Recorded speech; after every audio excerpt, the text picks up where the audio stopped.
Algunos de los textos, digamos que estaban en proceso de extinción, ¿no? Ya no era fácil encontrarlos, pero digamos que no es tanto un rescate, digamos, sino que a mí me parecía que era un buen momento por, digamos, también hay épocas con una atmósfera, con un polen determinado en el aire, ¿no? Y me parecía que estos textos de Un millón de vacas, de Los comedores de patatas, En salvaje compañía y los cuentos que van en la antología final tienen en común nacen de la escucha de la naturaleza, de la idea de que todo habla, hablan los humanos, hablan las personas no humanas, y habla la naturaleza. Lo que pasa es que tenemos que hacer esa ligera inclinación de pegar el oído a tierra también, ¿no? En medio de tanto ruido hay murmullos, hay voces, digamos, que nos escuchan, como también necesitamos ver aquello que no está bien visto, ¿no? En nuestro mundo. Creo que son las primeras herramientas a la hora de escribir de la literatura, ¿no? Esa escucha, esa mirada, el escribir es sensorial, y eso es lo que te puede llevar también digamos, a decir lo que no se puede o no se suele decir, mover la lengua de otro modo, que sería también una forma, un acto de desextinción, ¿no? Me pareció que era, en vez de publicarlo como rescatar, digamos, obras que estaban no desaparecidas, pero si iban a ser reeditadas, pensé que sería mejor que apareciesen en un volumen y vivir la experiencia también, no sin miedo, vivir la experiencia de andar, volver a recorrer esos caminos, sobre todo en los libros más anteriores, que eran Un millón de vacas y Los comedores de patatas, ¿no? Entonces, fue una experiencia que al principio que tenía cierto temor, y realmente lo viví, me fui limpiando de miedo y lo viví como una excitación creativa, porque fue una forma de conversar también con aquel que había escrito esos textos, ¿no? Y ver qué zonas de sombra había ahí y qué zonas también ocultas. Por eso lo de la tierra oculta también hace referencia a la propia literatura, y que realidades, ¿no? Estaban ahí en potencia y que antes no estaban contadas y podían, digamos, reactivar el principio de la aventura, ¿no? Cuando escribes, cuando te pones en marcha con el andar de la literatura, está esa energía alternativa, ¿no? del descubrimiento y de la aventura y de la lógica del asombro. Entonces, de alguna forma se reactivó. Y otra idea es que yo no veo, digamos, las obras como compartimentos estancos, como cuando veo los libros, veo un libro con diferentes círculos, ¿no? Concéntricos, y uno te va llevando a otro, y me apetecía que esa literatura más directamente inspirada, conectada con la naturaleza, que estuviese reunida, ¿no? Me parecía, y que el polen que respiramos, que compartimos, digamos, hoy en día en la atmósfera, en esta situación de emergencia, pues se correspondía bastante con lo que contaban estas historias, ¿no? Ya no es posible ver la naturaleza de una forma bucólica. ¿No?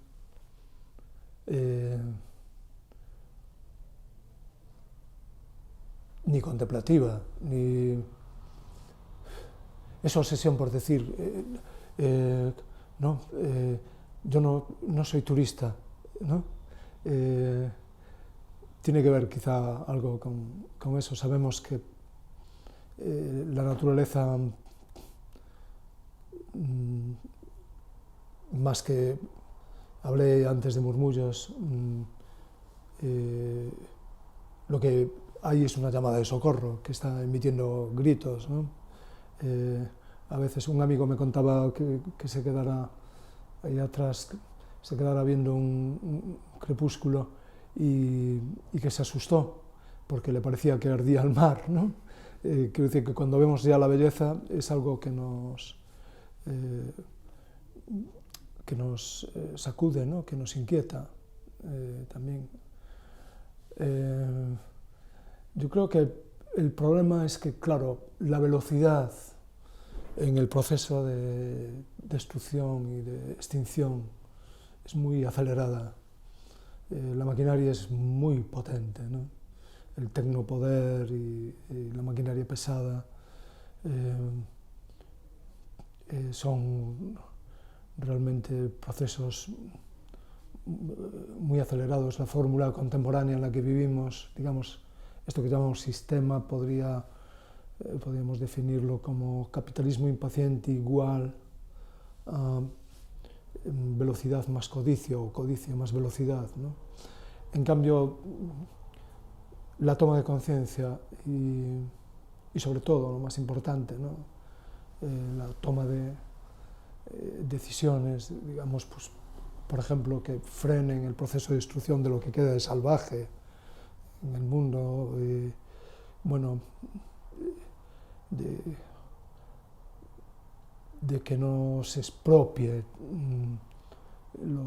lo que nos queda, ¿no?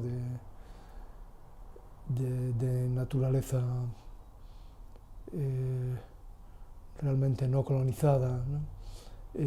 Es un proceso muy lento, o es un proceso lento, no lleva esa velocidad, digamos, de la excitación destructiva es mucho mayor que la velocidad de la excitación creativa. Y yo creo que eso lo llevamos como consciente o inconscientemente, ¿no? Como un desgarro, ¿no?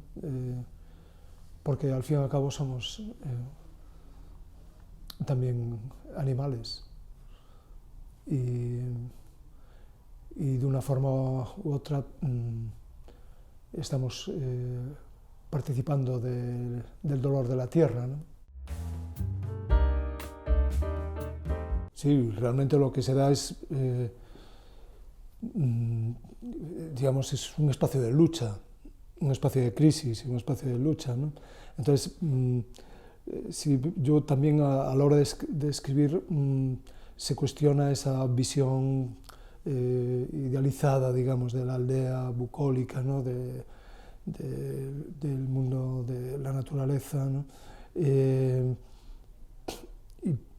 Y porque también yo creo que hay un componente fundamental en la literatura que es luchar contra las propias ideas también establecidas, ¿no? O contra tus propios principios y desactivar los tópicos, ¿no? Y hay también hay un neocostumbrismo a veces, ¿no? Por eso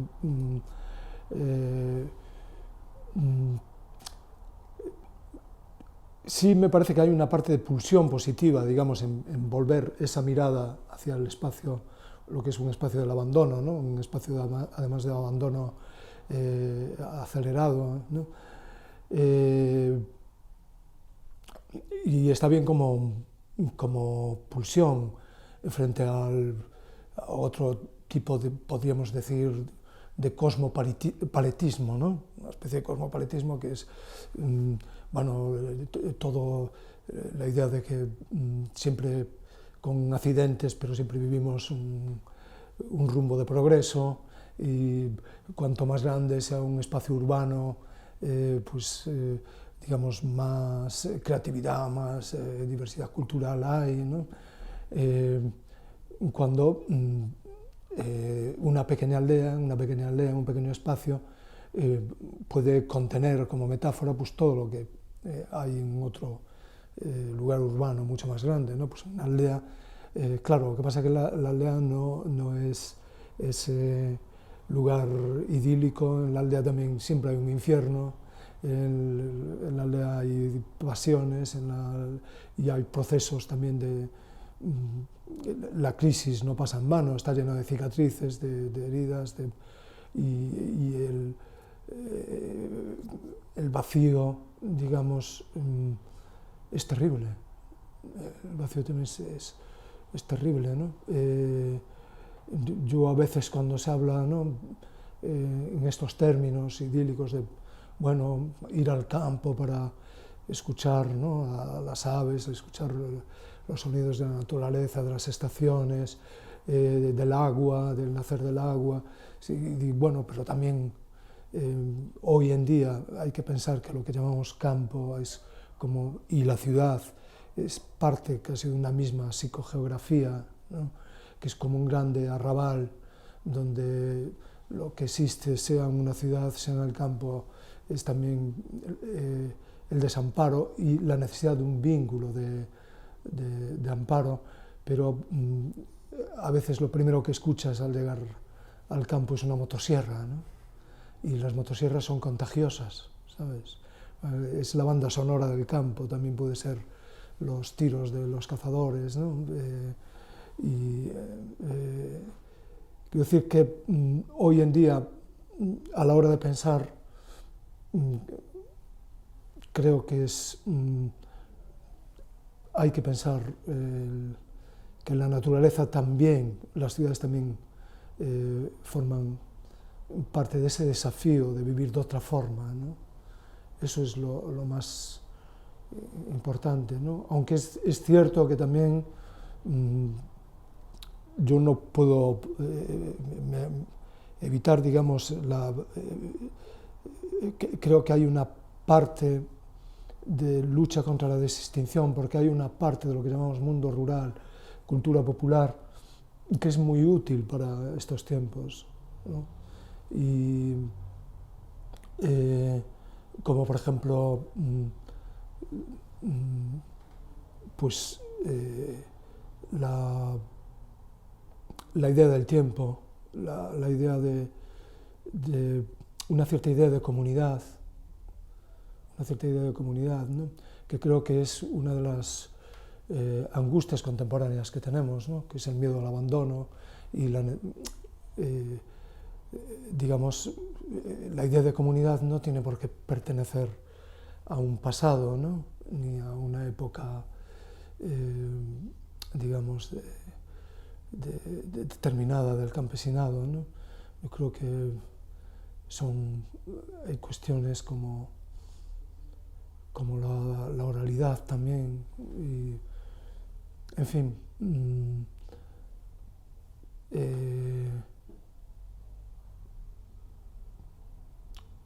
lo importante es en mantener, yo creo que esa lógica del asombro y esa disposición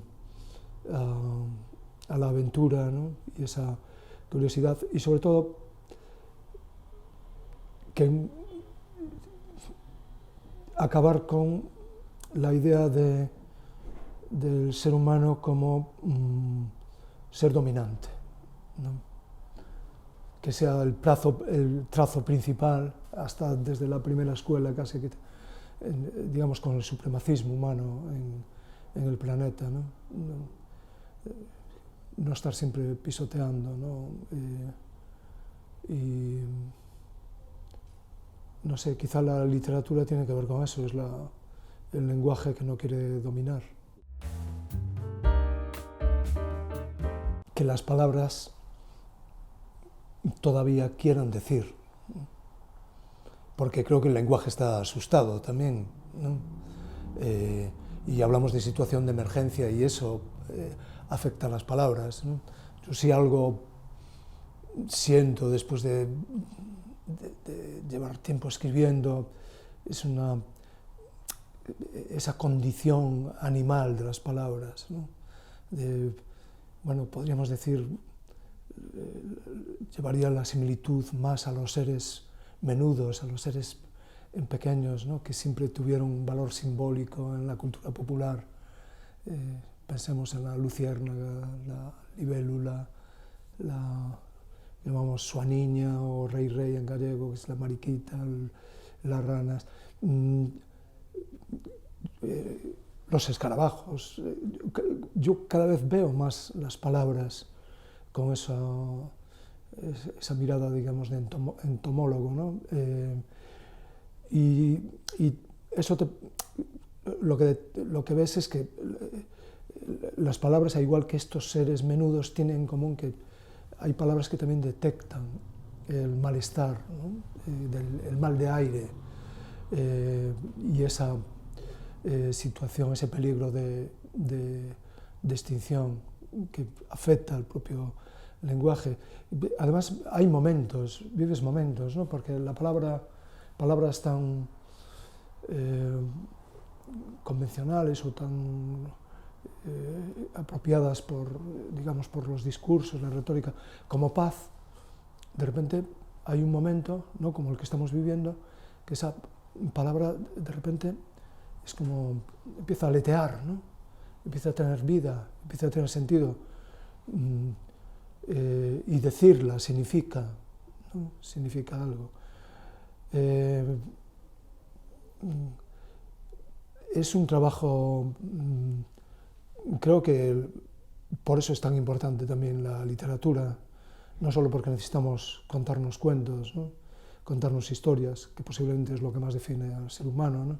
Hay esta idea de que Dios inventó al ser humano para escucharle contar cuentos. Y bueno, es cuando Dios me parece algo verosímil, ¿no? Y efectivamente, creo que es un buen destino, ¿no? Y a lo largo de los tiempos, esa pulsión, digamos, creativa, esa pulsión de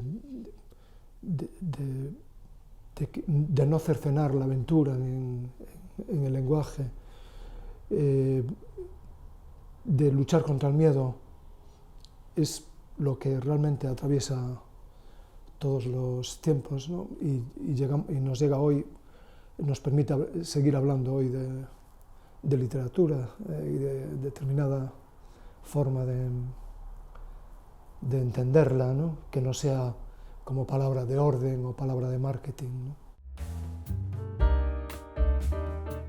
Son como fragmentos bíblicos, ¿no? O los veo.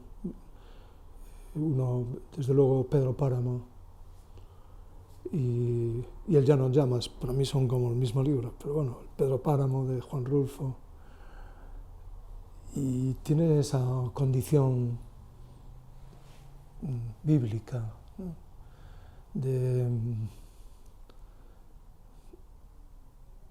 Intemporal y digamos que está el corazón secreto y perdido de las cosas, ¿no?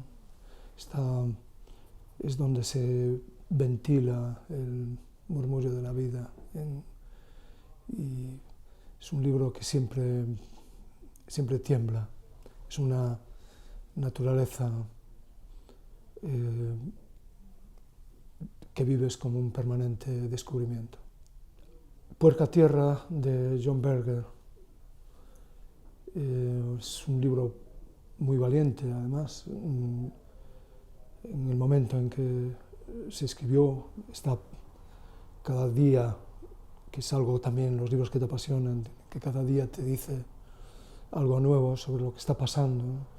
Y en este mundo caracterizado por la impaciencia y por la codicia, hay ese espacio de resistencia, esa visión, esa mirada a lo excéntrico, al mundo que vive en el margen, pero que no deberíamos perder forma parte del núcleo de la memoria fértil, ¿no? de la condición humana, y son vidas, digamos, de gente anónima, de gente que no pertenece al lado triunfal, ¿no? Al paseo triunfal de la historia, y que realmente nos enseñan más, ¿no? Nos cuentan mucho más que cualquier otro gran personaje con sus grandes discursos, ¿no? Es un libro, además, para leer, digamos, como una pulsión contra la extinción, ¿no? del tiempo humano. Hay libros que se convierten también en una especie de cicatrices, ¿no? que te dejan de tatuajes, ¿no? que quedan impresos ahí en la memoria, y uno de ellos sería Vidas secas, de Graciliano Ramos, que es el mundo dosertado, el mundo de una extrema intemperie, ¿no? Y donde pues la gente convive con los animales. Hay un personaje para mí de los más entrañables de la literatura, que es una perra que se llama Balea, ¿no? Y es también, tiene esa condición que decía de Rulfo, que son como textos bíblicos, genesíacos, ¿no? que podrías reconstruir la condición humana a partir de esos fragmentos. Y la condición humana en lucha y fusión con la naturaleza. También está muy presente, puede parecer paradójico, está muy presente la naturaleza, y la naturaleza en el sentido más actual, más contemporáneo, una naturaleza en situación de emergencia y que grita un Mayday, ¿no? En Poeta en Nueva York, de Lorca, ¿no? Hay una poesía ahí que yo creo que debería ser el principio de la educación en las escuelas, colegios, que es Oficina y Denuncia, ¿no? Que dice, debajo de las multiplicaciones hay una gota de sangre de pato que no comienza. Están además todas las vanguardias, ¿no? en ese libro, que tiene, digamos, esta literatura, la literatura que deja huella, es esa que, donde digamos, la libertad está en el cuerpo del lenguaje. Y ahí suena, por eso suena tanto a jazz, el Poeta de Nueva York, ¿no? El tirano banderas, de Valle Inclán.